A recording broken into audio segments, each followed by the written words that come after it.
All right, so we're making lime wash here. We've got 2 parts water. Hot water. Hot water. Yep. Importantly. No, it doesn't have to be boiling, just hot. It doesn't, you don't want it tepid or cold. Okay. Because it'll, what they say, it'll chill the lime. Okay, and we got some pigment. Oh, yeah. Find a stick or something to stir it with. There's one right behind you there. Here we go. Do it like I'm turning butter. Mm-hmm. Got the witch's brew here. Yeah. You want to go a little darker? No, I think it looks good. Just a sample. Well, it's going to end up pink. Okay. Or like this. All right. And actually, you'd want to put some lamp black in there to get a. You're going to have like a pink flamingo. Okay. Fresco. Yeah. Here with this. You want it. It's going to end up many shades lighter than what your. Well, my daughter would like that. She would like that in her room. Okay. She'd like some pink. All right. Now we're going to go straight in with. Okay, so we're going to get 1 part lime. Yep.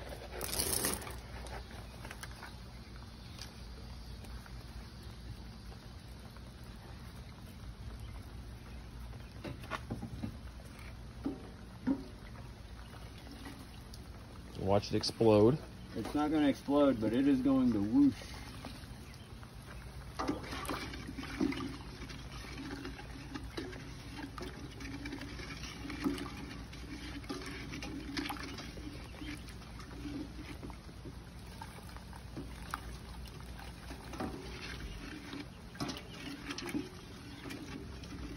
So if this was cold water and I did that just now, it wouldn't start heating up. Okay. But see, you can feel the side. It's already getting hot. Oh yeah. Even beyond what the temp of the water was. Mm-hmm. Oh yeah, we're gonna have a nice Pepto-Bismol color here. Actually, it'll get pinker. We're getting our steam. We're already boiling. And let's go with it. That's it. Okay, so no sand in this one. No. Okay, so just 2 parts water, 1 part lime, and then whatever pigment you need. Correct. Okay. You want to get the pigment in the water though before you're mix. Incorporate it in first. Yeah. And if you do cold water, you're not going to get steam. I found out the hard way.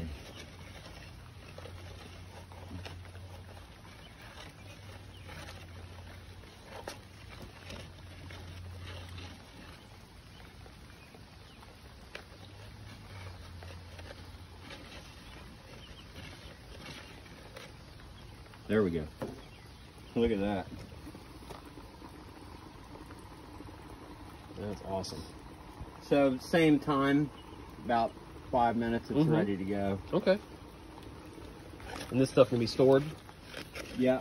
Okay. In an air sealed bucket, just like you wait for it to cool off, pack it in a bucket, and it's good to go. Okay. Nigel will tell you to apply it hot, but most Italians don't do that. Okay.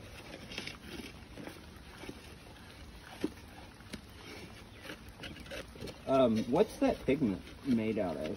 I don't know. Clay? Is it I'm not sure. I didn't look. You do want to keep an eye on that, because if you add pigments that have palsonic, see how it's bulking up now? Mm-hmm. Oh wow. A little bit. Yeah. Yeah. Yeah. I know all the ones I bought. They said were lime safe or lime okay to use with lime. This says natural pigment. Let's put a little water on that. Okay.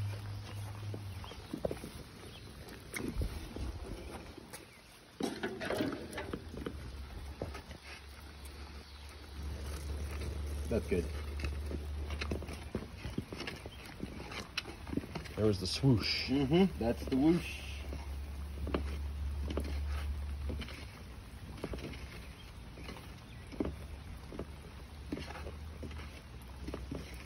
If your pigments have a palsonic quality to them, it can change the way that this reaction works. So you just want to be careful that it's like not a fired brick dust, and that it's, you know, ground clay itself. I think most of them were clay. Yeah.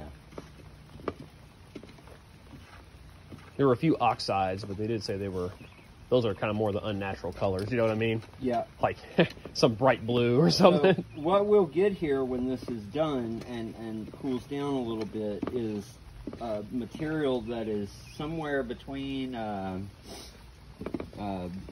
room temperature cream cheese. We don't want it to be like Greek yogurt. You'll see it gets. You'll come back out here and you'll have to scoop it out with a spoon. Okay. Like cream cheese. It'll be really thick. Interesting. And then, you know, you add a little water to it when you're painting to get it to brush to whatever consistency you want, whether you're troweling it on or brushing it on. Okay.